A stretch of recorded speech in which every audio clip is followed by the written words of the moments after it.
নমস্কার।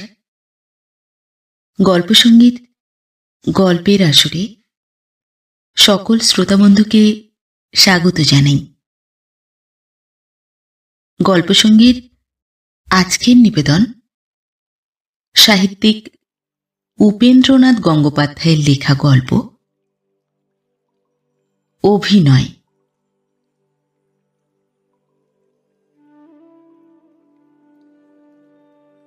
উনিশশো 42 সনের কথা।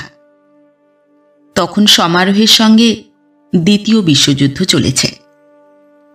জাপানি বোমার ভয়ে সারা কলিকাতা শহর মনে মনে মাথায় হাত দিয়ে নিরতিশয় উৎকণ্ঠায় দিনাতিপাত করছে।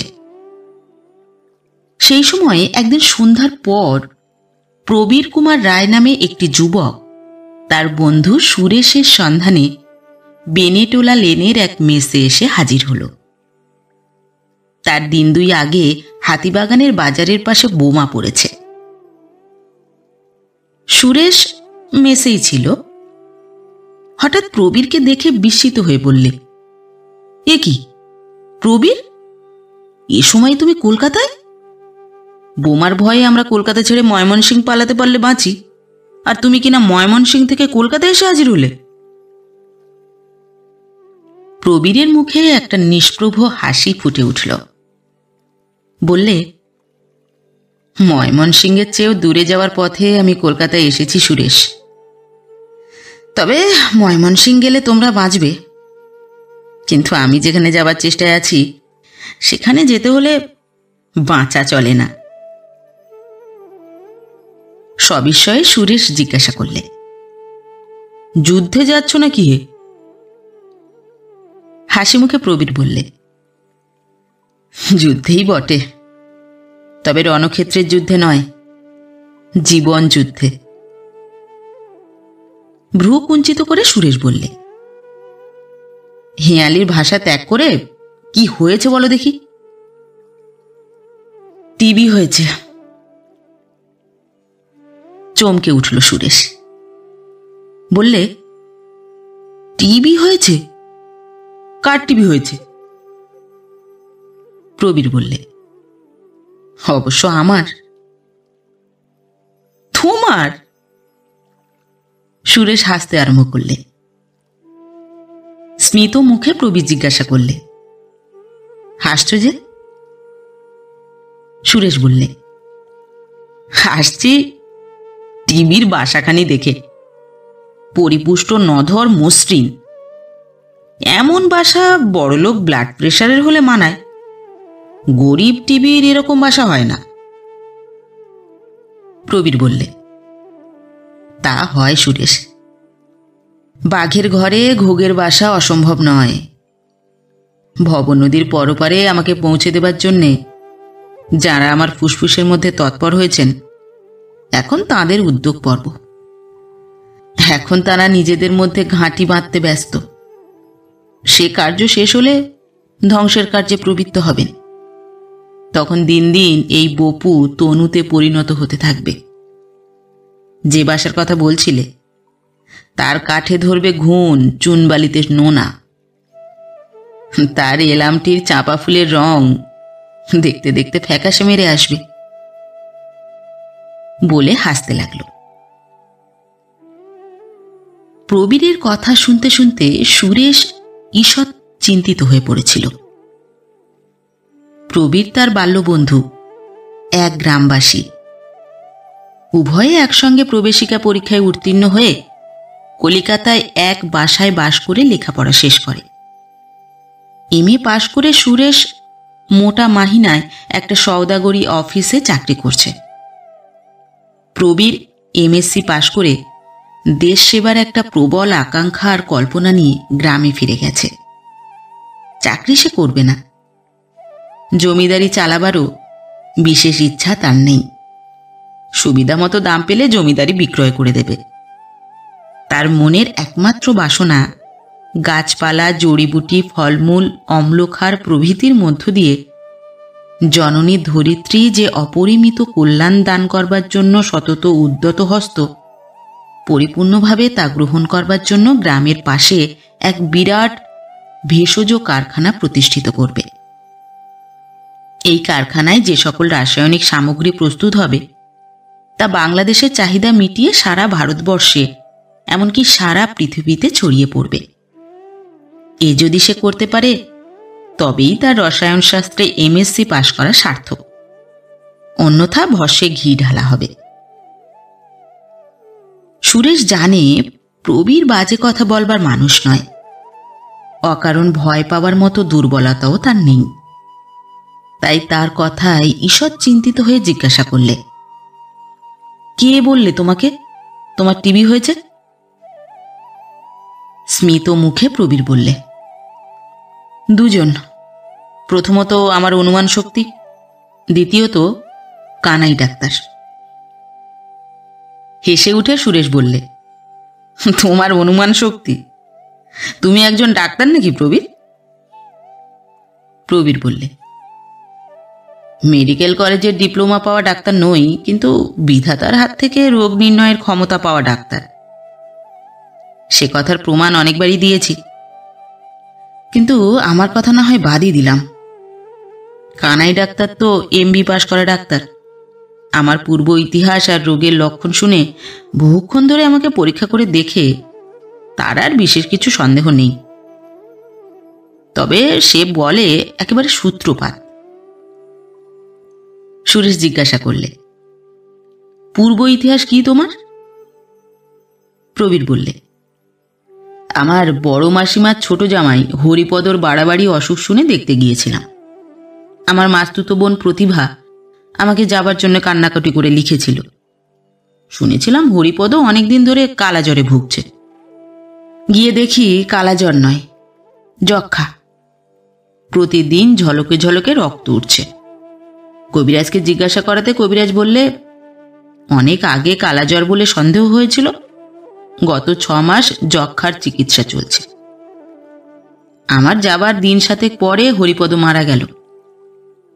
মারা যাবার আগের দিন সে আমার 2 হাত চেপে ধরে বলেছিল, প্রবীর, তোমার উপর অনেক বোঝা চাপিয়ে গেলাম ভাই। বাড়ি ফিরে আসবার 4-5 দিন পরেই বুঝতে পারলাম হরিপদ আমার উপর শুধু প্রতিভাদের ভারই চাপিয়ে যায়নি, তার ব্যাধির ভারও চাপিয়ে গেছে। কি করে বুঝলে? লক্ষণ দেখে। শরীর ম্যাজম্যাজ করে, কোনো জিনিসে উৎসাহ পাইনি, দুর্বলতা বোধ করি, খিদে কমে গেল, প্রত্যহ সন্ধ্যাবেলা জ্বর জ্বর ভাব মনে হয়। এখনো হয়? হ্যাঁ, এখনো হয়। কতটা করে জ্বর ওঠে? থার্মোমিটারে জ্বর ওঠে না, অথচ মাথা টিপটিপ করে, চোখ জ্বালা করে, ঘন ঘন হাই ওঠে।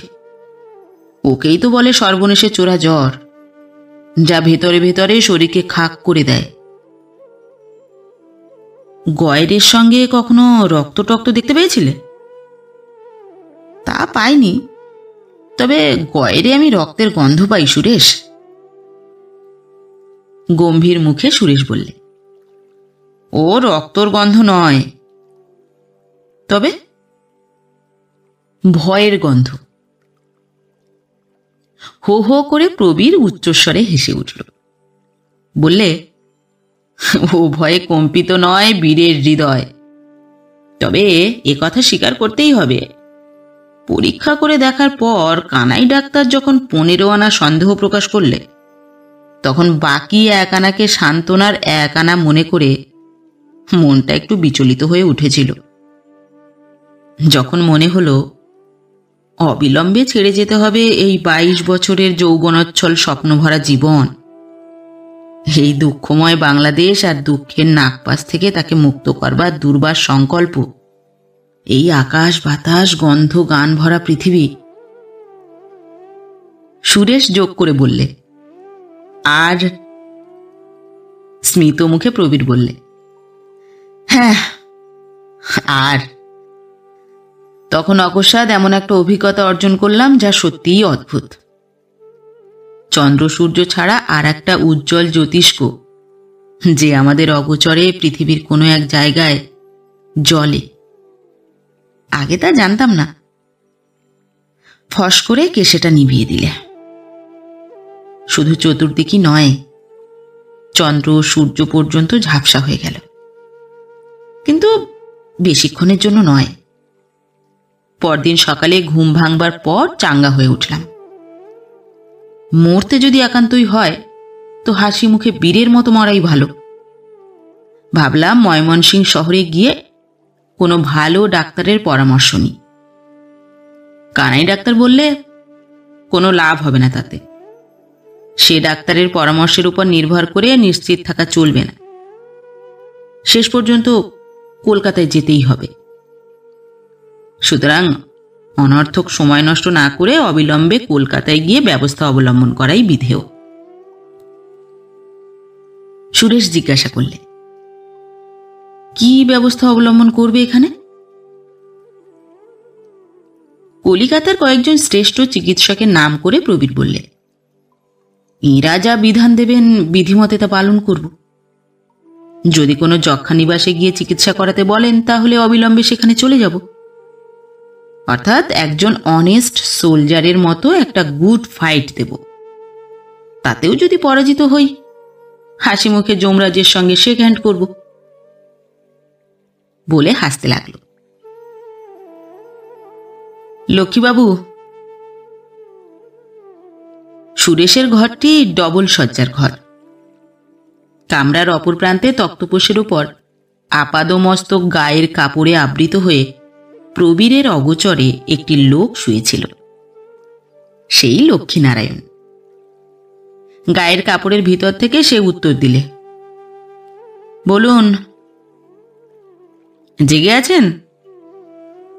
দাঁড়ান, একটু ভেবে দেখে বলি। অল্প একটু হেসে উঠে সুরেশ বললে, তাও বটে।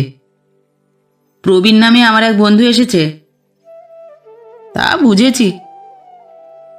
আমাদের কথাবার্তা শুনেছেন? শুনেছি। সব? আগে হ্যাঁ, সব।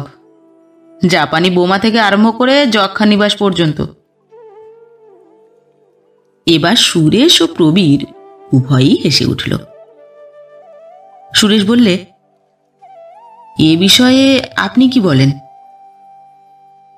আমি বলি, ওসব বড় বড় ডাক্তার আপাতত জিইয়ে রেখে প্রথমে বিনোদ চাটুর্যকে দেখানো উচিত। সুরেশ বললে, আমিও তাই বলি। দয়া করে আলোয়ানের ট্রেঞ্চের ভেতর থেকে একবার বেরিয়ে আসুন তো। বোমা পড়বার ভয় আপাতত নেই। একটু পরামর্শ করা যাক। তাই করা যাক। বলে দুহাত দিয়ে গায়ের কাপড়টা পায়ের তলায় ফেলে দিয়ে সুরেশদের নিকটে এসে বসে লক্ষ্মীনারায়ণ বললে, নমস্কার প্রবীরবাবু। দুহাত যুক্ত করে ব্যস্ত হয়ে প্রবীর বললে, নমস্কার। লক্ষ্মীনারায়ণ বললে, আপনি যখন আপনার কাহিনী বলছিলেন তখন আমার মনে হচ্ছিল আমি যেন আমার কাহিনী আপনার মুখ থেকে শুনছি। আপনার কাহিনী আর আমার কাহিনী অবিকল এক। তফাৎ শুধু আপনি দিন সাতেক যক্ষ্মা রোগীর সেবা করেছিলেন আর আমি করেছিলাম মাস সাতেকেরও বেশি। বিনোদ চাটুর্যকে দেখিয়ে শিশিচারেক ওষুধ খেয়ে সম্পূর্ণ ভালো হয়ে গেছে মশাই। আপনি যেসব ডাক্তারের নাম করছিলেন, বিদ্যেতে বিনোদ চাটুর্যে তাঁদের কারো চেয়ে কম নন। তবে বয়সে কম বলে অভিজ্ঞতায় হয়তো কিছু কম। কিন্তু অভিজ্ঞতা বেশি হলেই যে ডাক্তার মারাত্মক হয় না, তার দুর্দান্ত প্রমাণ আমাদের গ্রামের রাজকুমার ডাক্তার। বলে হাসতে লাগলো। কিছুক্ষণ তিনজনে মিলে একটা গভীর পরামর্শ চলল। লক্ষ্মীনারায়ণের মুখে তার নিজের কথা এবং আরও কয়েকজন রোগীর বিষয়ে বিনোদ ডাক্তারের বিস্ময়জনক রোগ নির্ণয় এবং সুচিকিৎসার কাহিনী শুনে বিনোদ ডাক্তারকে দেখানোই প্রবীর স্থির করে ফেললে। একই ব্যাধিতে পীড়িত রোগী নিজ মুখে সম্পূর্ণ সুস্থ হওয়ার সাক্ষ্য দিচ্ছে, তার চেয়ে বড় সার্টিফিকেট আর কিছু হতে পারে না। সুরেশ বললে, স্বচক্ষেই তো দেখলাম লক্ষ্মীনারায়ণবাবু দিন দিন তলিয়ে যাওয়া আর দেখতে দেখতে কয়েকদিনে ভেসে ওঠা। সুতরাং ডক্টর বিনোদ চ্যাটার্জি, সে বিষয়ে আর সন্দেহ নেই। কাল শনিবার সকাল সকাল ছুটি। কালই আপনি প্রবীরকে ডক্টর চ্যাটার্জির চেম্বারে নিয়ে যান লক্ষ্মীবাবু। গাত্রোত্থান করে লক্ষ্মীনারায়ণ বললে, যথা আজ্ঞা, তাই হবে। দুই বন্ধুতে আপাতত আড্ডা জমান। সহাস্য মুখে প্রবীর বললে, এখন কিন্তু আমরা 3 বন্ধু। লক্ষ্মীনারায়ণ বললে, নিঃসন্দেহ। তৃতীয় বন্ধু কিন্তু উপস্থিত চলল আলোয়ানের ট্রেঞ্চের মধ্যে আশ্রয় নিতে। জাপানি বোমার ভয় না থাকতে পারে, কিন্তু আবহাওয়ারাজ যে দুর্দান্ত শৈত্যের বাষ্প ছাড়তে আরম্ভ করেছেন তাও কম মারাত্মক নয়। লক্ষ্মীনারায়ণের কথা শুনে প্রবীর ও সুরেশ হাসতে লাগল। পরদিন অপরাহ্নে প্রবীরকে নিয়ে লক্ষ্মীনারায়ণ ডক্টর চ্যাটার্জির চেম্বারে উপস্থিত হল। বেয়ারাকে দিয়ে স্লিপ পাঠিয়ে উভয়ে অপেক্ষা কক্ষে গিয়ে উপবেশন করল। প্রশস্ত ঘর, রোগী এবং রোগীর সঙ্গীদের বসবার জন্য অনেকগুলি সোফা এবং চেয়ার আছে। মধ্যস্থলে একটি বৃহৎ গোলাকার টেবিল। অপেক্ষকদের অবসর বিনোদনের জন্য তার উপর মাসিক, পাক্ষিক এবং সাপ্তাহিক সচিত্র পত্রসমূহ স্তূপাকারে সজ্জিত। অপেক্ষকদের মধ্যে নানা লোকের নানা প্রকারের অবস্থা। আত্মীয়ের আরোগ্য সম্বন্ধে যে প্রায় হতাশ হয়েছে, বিমর্ষ মুখে নতমস্তকে সে স্তব্ধ হয়ে বসে আছে। যে সৌভাগ্যবান নিশ্চিত আরোগ্যের অভয়বাণী পেয়েছে, সকলের সঙ্গে আলাপ আলোচনার জন্য সে ব্যস্ত।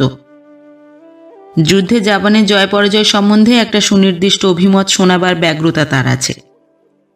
সংশয়ের অনিশ্চয়তার দোলায় যে দোলায়িত, দ্রুতগতিতে সে ছবির পাতা উল্টে যাচ্ছে। চোখে আর ছবিতে কতটা বোঝাপড়া হচ্ছে তা বোধ করি সে নিজেও ঠিক বলতে পারে না। আর প্রবন্ধের মর্মকথার মধ্যে যে নিবিষ্ট হয়েছে, সে সম্ভবত এসেছে আরোগ্যের পর ফিটনেসের সার্টিফিকেট নিতে। আধ ঘন্টাটাক পরে লক্ষ্মীনারায়ণ ও প্রবীরের ডাক পড়ল। লক্ষ্মীনারায়ণকে দেখে বিনোদ চাটুর্যে চিনতে পারলেন। বললেন, কি খবর আপনার? কেমন আছেন? লক্ষ্মীনারায়ণ বললে, আমি ভালো আছি। প্রবীরকে দেখিয়ে বললে, অসুখ আমার বন্ধুর। কি অসুখ? অনেকটা আমারই মতো। সহাস্য মুখে ডক্টর চ্যাটার্জি বললেন, তাহলে তো কোনো অসুখই নয়। প্রবীর বললে, দেশে যে ডাক্তার আমাকে দেখছিলেন, এখানকার ডাক্তারকে দেখাবার জন্য তিনি একটা রিপোর্ট দিয়েছেন। বলে পকেট থেকে একটা খাম বার করে ডক্টর চ্যাটার্জির হাতে দিল। নিবিষ্ট চিত্তে রিপোর্ট পাঠ করে ডক্টর চ্যাটার্জি জিজ্ঞাসা করলেন, আপনার ভগ্নিপতির সঙ্গে খাবার দাবারের ছোঁয়াছুঁয়ি কিছু হতো না তো? প্রবীর বললে, জানতে তো হতো না, অজ্ঞাতসারে যদি হয়ে থাকে বলতে পারিনি। তেষ্টা পেলে রোগীর ঘরের গ্লাসে জল টল খেতেন? না, তা খেতাম না। কাছাকাছি মুখোমুখি হয়ে কথাবার্তা বলতেন? ঈষৎ চিন্তা করে প্রবীর বললে, সাধারণত বলতাম না, তবে খুব যখন কষ্টের অবস্থায় কাছে ডেকে কিছু বলতো তখন বলতে হতো। রাত্রে রোগীর ঘরে শুতেন? পাশের ঘরে শুতাম, কিন্তু অবস্থা যখন সংকটাপন্ন হতো তখন 2-4 ঘন্টাও রোগীর ঘরে কাটাতে হতো। আরও 2-4টে প্রয়োজনীয় প্রশ্ন করে ডক্টর চ্যাটার্জি বললেন, আসুন এবার আপনাকে পরীক্ষা করে দেখি। ঘরের এক কোণে একটা ঘেরা জায়গার মধ্যে রোগী পরীক্ষার শয্যা। তথায় প্রবীরকে নিয়ে গিয়ে শয্যার উপর শুইয়ে ডক্টর চ্যাটার্জি পরীক্ষা কার্যে প্রবৃত্ত হলেন। প্রথমে তীক্ষ্ণ গভীর দৃষ্টির দ্বারা ক্ষণকাল রোগীর আকৃতি পর্যবেক্ষণ করলেন। তারপর পায়ের নখ থেকে মাথার চুল পর্যন্ত আপাদমস্তক সকল স্থান সযত্নে পরীক্ষা করে দেখলেন। সর্বশেষে স্টেথোস্কোপের সাহায্যে রোগীর ফুসফুসের নিভৃততম প্রদেশে উপনীত হয়ে সুদূর প্রসারী অনুসন্ধান কার্যে সমাহিত হলেন। গভীর অভিনিবেশ সহকারে কান পেতে শ্বাস প্রশ্বাসের কথোপকথন শুনতে লাগলেন। বুক, পিঠ, পাঁজরা সকল প্রদেশের সংবাদ আরোহণ শেষ হলে প্রবীরকে নিয়ে পূর্বস্থানে ফিরে এসে বললেন, না, ওসব কিছু নয়, ওষুধ লিখে দিচ্ছি, 2-4 শিশি খেলেই ভালো হয়ে যাবেন। চিঠির কাগজের 2 পৃষ্ঠা ভরে প্রেসক্রিপশন ও উপদেশাদি লিখে প্রবীরের হাতে দিয়ে সহাস্য মুখে ডক্টর চ্যাটার্জি বললেন, ভয় নেই, ঠিক আছেন। উৎফুল্ল মুখে প্রবীর জিজ্ঞাসা করলে, এক্স রে করতে হবে কি ডক্টর চ্যাটার্জি? ডক্টর চ্যাটার্জি বললেন, নিশ্চয়ই হবে, ওই তো সব লিখে দিয়েছি। আপনার ক্ষেত্রে তো একজন ডাক্তার সন্দেহ করেছেন, এ রোগের কেউ স্বপ্ন দেখলেও আমরা এক্স রে করাই।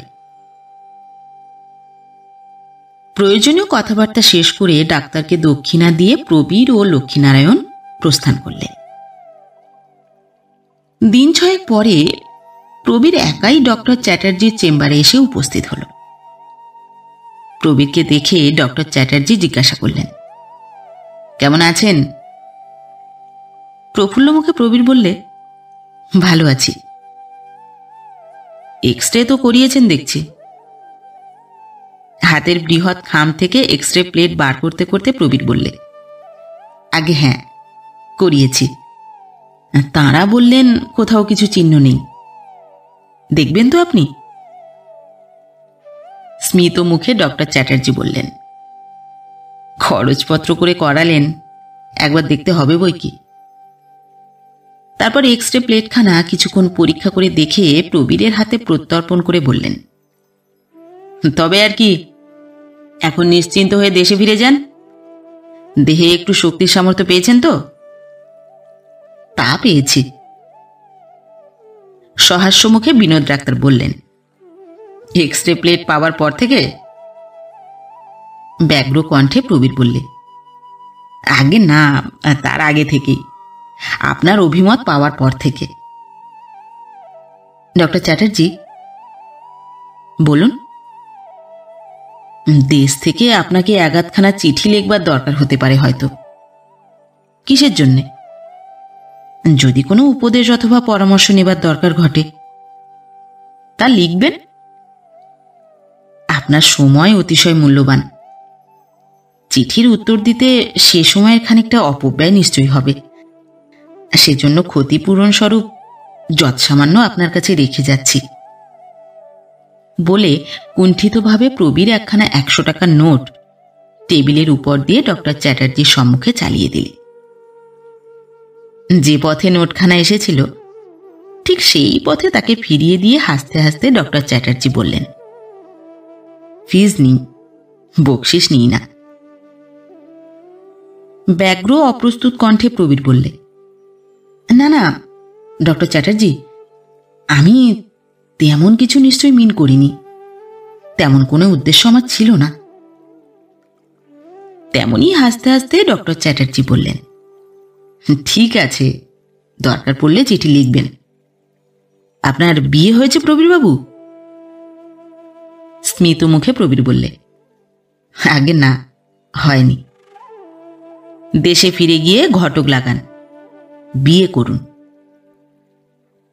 বিয়ে আমি করতে পারি?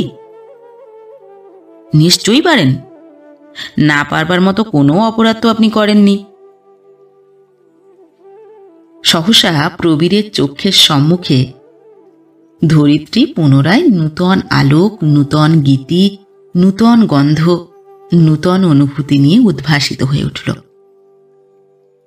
চন্দ্র সূর্যের অতিরিক্ত যে তৃতীয় জ্যোতিষ্ক ভীষণ ব্যাধির আশঙ্কায় একদিন নিভে গিয়েছিল, দ্বিগুণ প্রভায় তা আবার জ্বলে উঠল।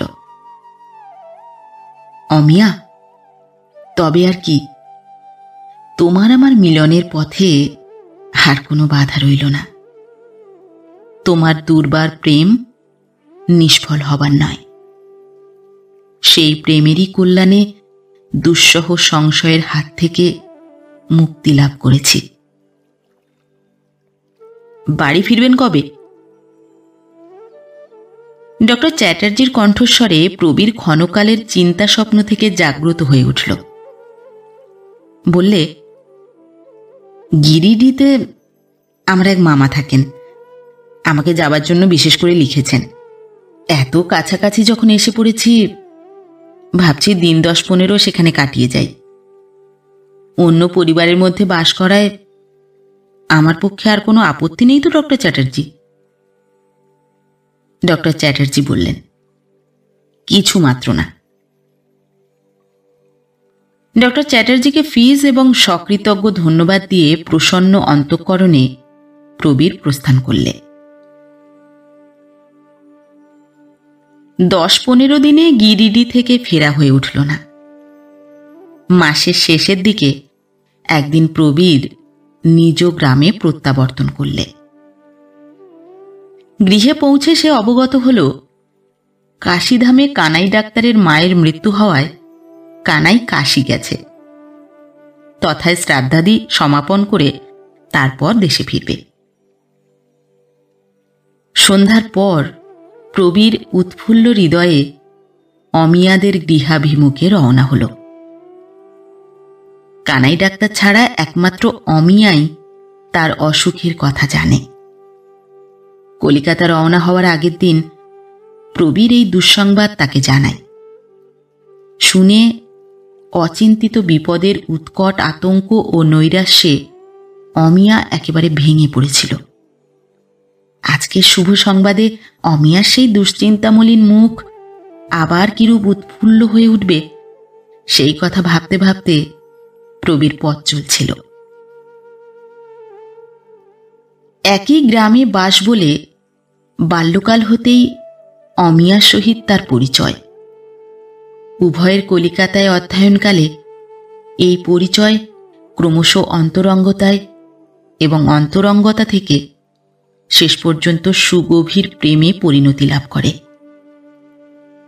প্রবীর যে সময়ে এমএসসি পড়ে, সেই সময়ে অমিয়া গ্রামের স্কুল থেকে ম্যাট্রিক পাশ করে কলিকাতায় তার মাতুলালয়ে আইএ অধ্যয়ন করতে আসে।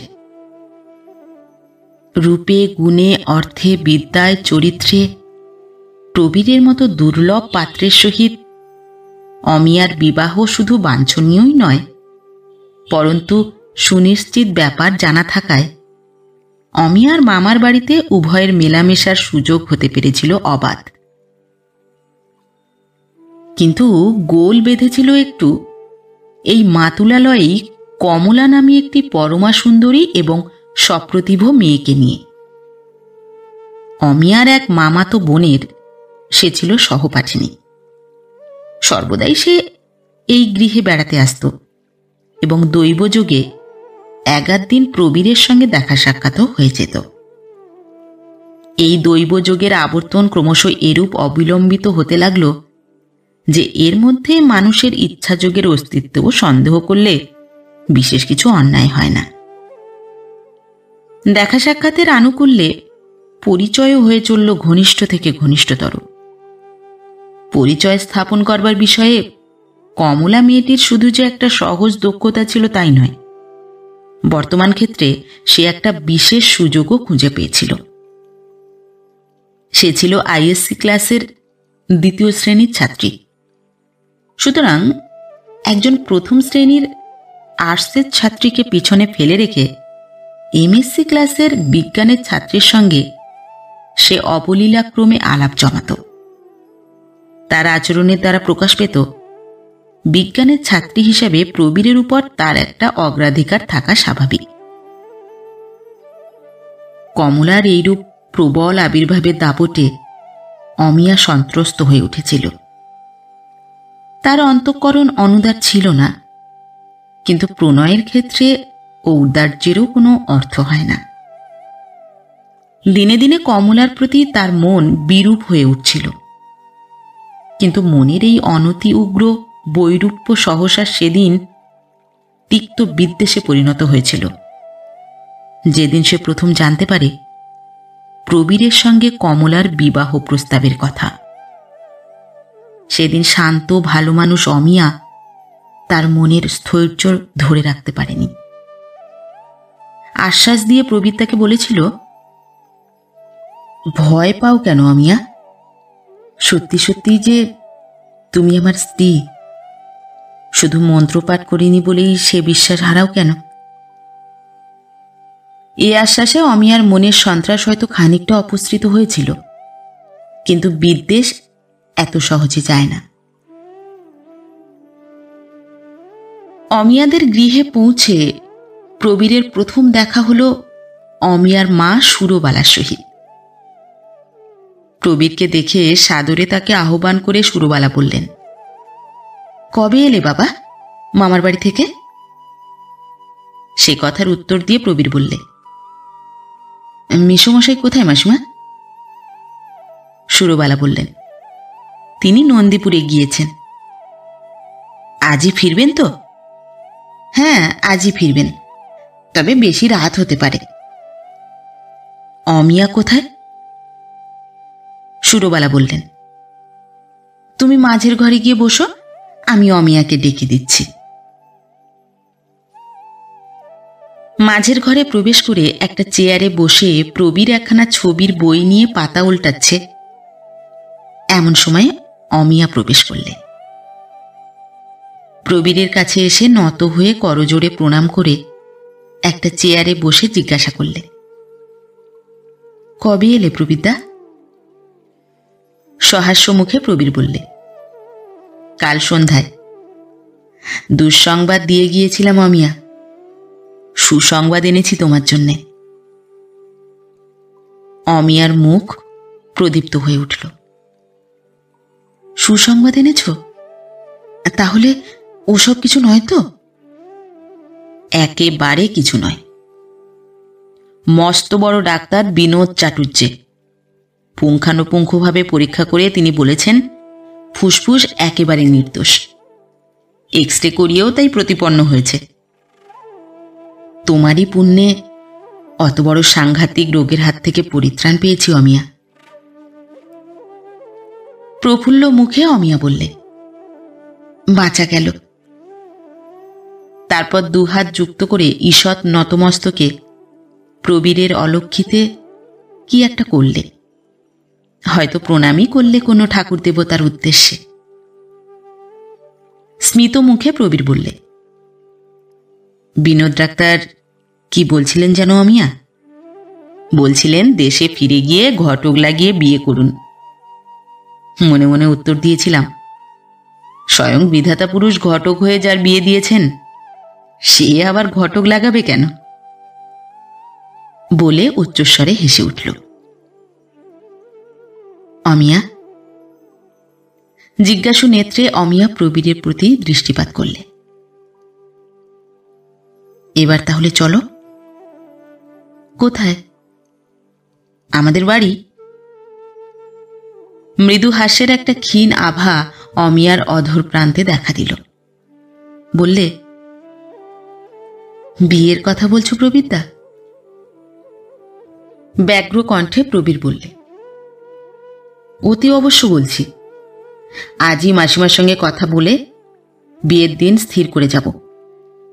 সামনের ফাল্গুন মাসেই কোনো শুভ দিনে বাড়িতে লক্ষ্মী প্রতিষ্ঠা করতে হবে।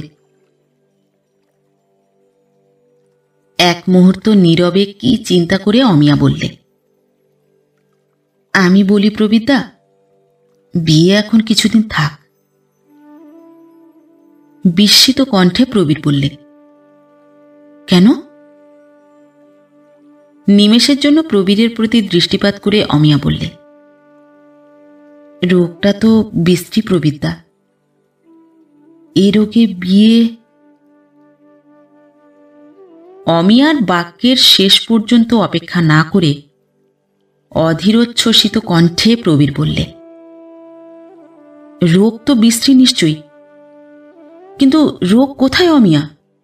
রোগ তো আমার ফুসফুসে ছিল না, ছিল আমার মস্তিষ্কে। ডাক্তার নিশ্চিত হয়েছেন, আমি নিশ্চিত হয়েছি, তুমি হতে পারছো না কেন? অমিয়া বললে, কানাই ডাক্তার বলেন, এ রোগে যত সাবধানেই কেউ হোক না কেন, অতি সাবধানী তাকে বলা চলে না। এবার প্রবীর প্রচণ্ড ক্রোধে প্রজ্বলিত হয়ে উঠল। উত্তপ্ত কণ্ঠে বললে, চুলোয় যাক তোমার কানাই ডাক্তার। এ সাবধান তুমি কার জন্যে হতে বলছো? আমার জন্যে না তোমার নিজের জন্যে? মৃদু কণ্ঠে অমিয়া বললে, তুমি রাগ করছো প্রবীরদা, কিন্তু নিজের জন্য সাবধান হওয়া কি খুব একটা গর্হিত কাজ? লোকে কথায় বলে সাবধানের বিনাশ নেই। প্রবীর বললে, খুব ভালো কথা। অতি সাবধানী হয়ে তুমি অবিনশ্বর হও। একটা কথা তোমাকে বলি অমিয়া, প্রবীর রায় সবকিছু করতে পারে না শুধু বিয়ের জন্য সাদাসাদি করতে। সুতরাং বিদায় বলে চেয়ার ছেড়ে উঠে দাঁড়ালো। তারপর পুনরায় চেয়ারে বসে পড়ে বললে, আরও একটা কথা বলে যাই। যে আঘাত অনর্থক তুমি আমাকে দিলে তার প্রতিশোধ আমি নেব। কেউটে সাপকে বর্ষা দিয়ে বিঁধলে কেউটে সাপ কি করে জানো? নিজের দেহ নিজে দংশন করে। আমিও তাই করব। এই ফাল্গুন মাসেই বিয়ে করব। কাকে বলতে পারো? স্খলিত মৃদু কণ্ঠে অমিয়া বললে, বোধহয় কমলাকে। প্রবীর বললে, হ্যাঁ ঠিক বলেছ, কমলাকে। তাতে প্রতিশোধটা একটু বেশি রকম রঙিন হয়ে উঠবে নাকি অমিয়া? ধীরে ধীরে মাথা নেড়ে অমিয়া বললে, মনে তো হয় না। আমি যখন হাতে পেয়ে তোমাকে ছেড়ে দিলাম, তখন কমলাকেই বিয়ে করো আর অমলাকেই করো, তাতে আমার এমন কি এসে যায়? প্রবীর বললে, যায় বই কি অমিয়া, কাটা ঘায়ে নুনের ছিটে দিলে কিছু ইতর বিশেষ হয়ই। এক মুহূর্ত তীক্ষ্ণ নেত্রে অমিয়ার প্রতি চেয়ে থেকে পুনরায় বললে, কোনো জায়গায় তোমার বিয়ের কথা হচ্ছে কি অমিয়া? নত নেত্রে অমিয়া নিঃশব্দে বসে রইল। বলো না, লজ্জা কিসের? মৃদুস্বরে অমিয়া বললে, এক জায়গায় হচ্ছে। পাকাপাকি হয়ে গেছে? প্রায়। চেয়ার ছেড়ে উঠে দাঁড়িয়ে প্রবীর বললে, বাহ বাহ, তবে আর দুঃখ কিসের? তাহলে তো অমিয়া নাটক শেষ পর্যন্ত মিলনান্ত নাটকেই দাঁড়াবে। প্রবীরের কিন্তু সে নাটকের চতুর্থ অঙ্কেই নিষ্ক্রমণ। বলে প্রস্থনোদ্যত হল। প্রবীরদা। ফিরে দাঁড়িয়ে প্রবীর বললে, আবার পেছু ডাকো কেন? একটু দাঁড়াও, একটা প্রণাম করি। অমিয়ার কথা শুনে হেসে উঠে প্রবীর বললে, ও হো, তাও তো বটে। এও যে অভিনয়ের একটা দস্তুর, ছেড়ে যাচ্ছিল। প্রণাম করে উঠে মৃদু হেসে অমিয়া বললে, অমিয়া নাটক ভারী কঠিন নাটক প্রবীরদা। অনেক শক্ত অভিনয় এতে আমাকে করতে হলো। আর করেছেও চমৎকার। একটা সুবর্ণ পদক দাবি করতে পারো। প্রেম নেই, প্রণয় নেই, ভালোবাসা নেই, অথচ আছে তার পরিচ্ছন্ন অভিনয়। প্রজ্বলিত হুতাসনের মতো প্রবীর সবেগে ঘর থেকে নিষ্ক্রান্ত হয়ে গেল। সে রাত্রে এক মুহূর্ত প্রবীর চোখের পাতা বুঝতে পারল না। সারা রাত্রি অনিদ্রায় কেটে গেল অগ্নিগর্ভ চিন্তার দহনে। কি স্থূল আর ক্লেদাক্ত এই নিষ্প্রাণ পৃথিবীখানা! প্রবীরের ইচ্ছা হচ্ছিল দুহাতে চেপে ধরে এই নির্মম পৃথিবীটাকে গুঁড়িয়ে উড়িয়ে দেয়।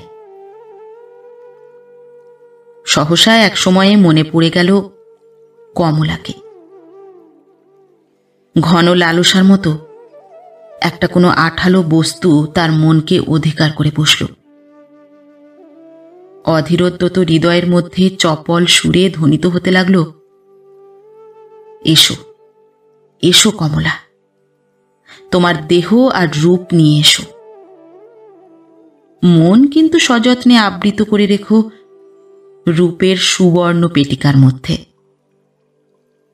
মনের কারবারে দ্বিতীয়বার দেউলে হবার আশঙ্কায় আর কিছুতেই প্রবেশ করা নয়। অপমানকর অপ্রত্যাশিত প্রত্যাখ্যানের ক্ষোভে ভাবপ্রবণ প্রবীরের সমস্ত অন্তঃকরণ বিষাক্ত হয়ে উঠল। সকালে উঠেই সে আত্মনিয়োগ করলে প্রতিশোধের ব্যবস্থা বিধানে। হিংসা কঠিন মনকে শান্ত হবার অবকাশ দেওয়া হবে না। প্রতিশোধের যে নিষ্ঠুর অস্ত্র আঘাত করবার জন্য উদ্যত হয়েছে, তার দুদিকে দুই ফলক। একদিকের ফলক বিদীর্ণ করবে অমিয়াকে, অপর দিকের নিজেকে। প্রেম পুড়ে গিয়ে তার ভস্ম থেকে হিংসার যে তীক্ষ্ণ অঙ্কুর উদগত হয়েছে, সযত্নে বর্ধিত করতে হবে তাকে। প্রবীরের যে আত্মীয়ের দ্বারা কমলার পিতা প্রবীরের সহিত কমলার বিবাহের চেষ্টা করেছিল, তার কাছে লোক মারফত প্রবীর চিঠি পাঠালে। সে চিঠির উত্তরে অবিলম্বে প্রবীরের কর্মচারীর সহিত কমলার পিতা প্রবীরের আত্মীয় এবং আরও কয়েকজন লোক এসে উপস্থিত হল প্রবীরকে আশীর্বাদ করবার জন্য। জমিদার বাড়ির পাকা নহবতখানায় নহবত বেজে উঠল। গ্রামের আকাশকে পরিব্যাপ্ত করে সানাইয়ের করুণ মিষ্ট সুর চতুর্দিকে ছড়িয়ে পড়তে লাগল। জমিদার গৃহের সংস্কার কার্যে রাজমিস্ত্রি নিযুক্ত হল। প্রজাদের বসবার জন্য বহিঃপ্রাঙ্গণে প্রশস্ত চন্দ্রাতপ নির্মিত হল। তার জন্য বাঁশ, শালের খুঁটি প্রভৃতি উপকরণ এসে পড়তে লাগল। বিবিধ কর্তব্যের ভার গ্রহণ করবার জন্য জমিদার গৃহে হাজির হতে আরম্ভ করলে বিভিন্ন প্রজার দল। সমস্ত গ্রামখানা আনন্দ কোলাহলে চকিত হয়ে উঠল। উৎসব আয়োজনের এই গোলমালের মধ্যে আলো অন্ধকার মাখা এক ধূসর সন্ধ্যায় একদিন ছই ঘেরা একখানা গরুর গাড়িতে আরোহণ করে অমিয়ার পিতা, মাতা ও অমিয়া কলিকাতার পথে রওনা হল। কথাটা প্রবীরের অগোচর রইল না। তার অধর প্রান্তে একটা নির্মম হাস্যের অস্পষ্ট রেখা ঝিলিক মেরে গেল। মনে মনে সে বললে, পালিয়ে পরিত্রাণ পাবে মনে করেছ অমিয়া? ডাকঘরের কল্যাণে যথাসময়ে আমার মর্মন্তুদ বাণ তোমার কাছে উপস্থিত হবে। বিবাহের দিন পাঁচেক পূর্বে প্রবীর অমিয়ার মামার বাড়ির ঠিকানায় সাদা খামে ভরে একখানা জমকালো ছাপা নিমন্ত্রণপত্র অমিয়ার নামে পাঠিয়ে দিলে। চিঠির তলদেশে নিজ হস্তে যোগ করলে, পালিয়ে গেলে অমিয়া? গ্রামে থাকলে কমলার বাসর ঘরে তোমাকে টেনে নিয়ে এসে গান গাইয়ে ছাড়তাম। প্রবীর। এই প্রবীরের মর্মন্তুদ বাণ। এই চিঠির উত্তর অবশ্য প্রবীর প্রত্যাশা করেনি। 1 মাসের অধিক হল কমলার সঙ্গে তার বিবাহ হয়ে গেছে। এর মধ্যে অমিয়ার কোনো সংবাদও সে পায়নি। একদিন কলিকাতার চিঠিপত্র দেখতে দেখতে হাতে পড়ল একটা খামে মোড়া চিঠি। উপরের ঠিকানা অমিয়ার হাতের অক্ষরে। খাম থেকে চিঠি বার করে প্রবীর পড়তে লাগল। শ্রী শ্রী চরণ কমলেশু। প্রবীরদা, তোমার বিয়ের নিমন্ত্রণপত্র যথাসময়ে পেয়েছি। তুমি যে শুধু লিখেছ, আমি সেখানে থাকলে কমলার বাসর ঘরে আমাকে টেনে নিয়ে গিয়ে গান গাইয়ে ছাড়তে, নাচিয়ে ছাড়তে, সে কথাও যে লেখনি, তার জন্য আমি সত্যিই তোমার কাছে কৃতজ্ঞ। নির্মম হতে গিয়েও তুমি আমার প্রতি খানিকটা করুণা করেছ। তোমার বিয়ে তো হয়ে গেল, আমিও ফাঁকি পড়ছি নে। আমার বিয়ের দিনও ঘনিয়ে এসেছে। রাজরাজরার ঘরে আমার বিয়ে। পাত্র কে জানো? দণ্ডপানি শ্রী শ্রী যমরাজ। বাসর কোথায় হবে জানো? গঙ্গার উপকূলে নিমতলার ঘাটে। তোমার বিয়েতে তুমি আমাকে নিমন্ত্রণ করেছ, আমি কিন্তু তোমাকে নিমন্ত্রণ করতে সাহস পেলাম না। যা সেন্টিমেন্টাল তুমি! আমার বাসর ঘরে বসে হয়তো এমন শ্বাস প্রশ্বাস ছাড়তে আরম্ভ করবে যে আমার শ্বশুরবাড়ি যাওয়ার সমস্ত পথটা তার বাষ্পে বিষিয়ে উঠবে। তুমি সেদিন বলেছিলে এ সংসারে প্রেম নেই, ভালোবাসা নেই। আছে প্রবীরদা, নিশ্চয়ই আছে। না যদি থাকতো, সেদিন কি তোমার সামনে অমন পরিচ্ছন্ন অভিনয় করতে পারতাম? যেদিন তোমার সঙ্গে শেষ দেখা, তার আগে আমার 3 দিন রক্তবমি হয়ে গেছে। কানাই ডাক্তার আমাকে সংসারের সঙ্গে একেবারে বিচ্ছিন্ন হয়ে থাকবার ব্যবস্থা করেছেন। ভগবানের অসীম দয়ায় তুমি এই ভীষণ রোগের সম্ভাবনা থেকে মুক্তি লাভ করেছ। আমি কি তোমার সঙ্গে মাখামাখি করে আবার তোমাকে বিপদের মুখে টেনে আনতে পারি? সুতরাং এখন বুঝতে পারছো, সেদিন যা কিছু বলেছিলাম সবই নিজের অসুখের কথা ভেবেই বলেছিলাম। তোমার অসুখের কথা ভেবে সাবধান হয়ে অবিনশ্বর হব, এত সামান্য তোমার অমিয়া নয়। কমলাকে তুমি বিয়ে করায় আমি সত্যি অতিশয় সুখী হয়েছি।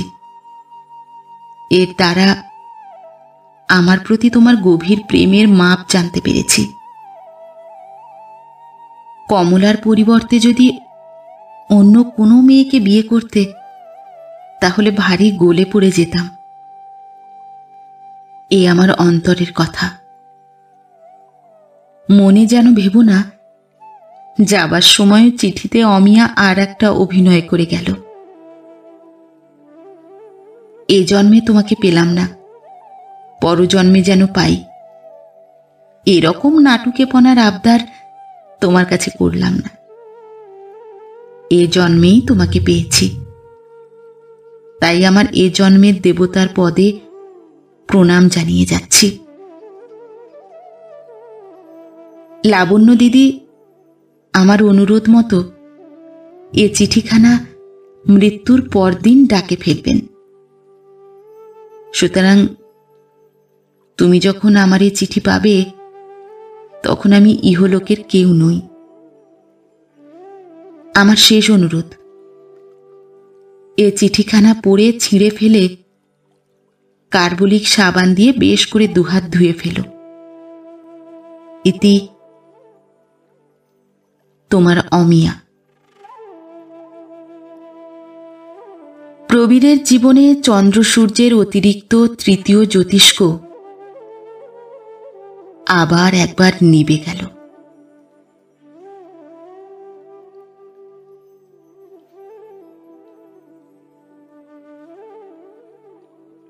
নমস্কার। নতুন একটি গল্প নিয়ে খুব শিগগির ফিরে আসছি।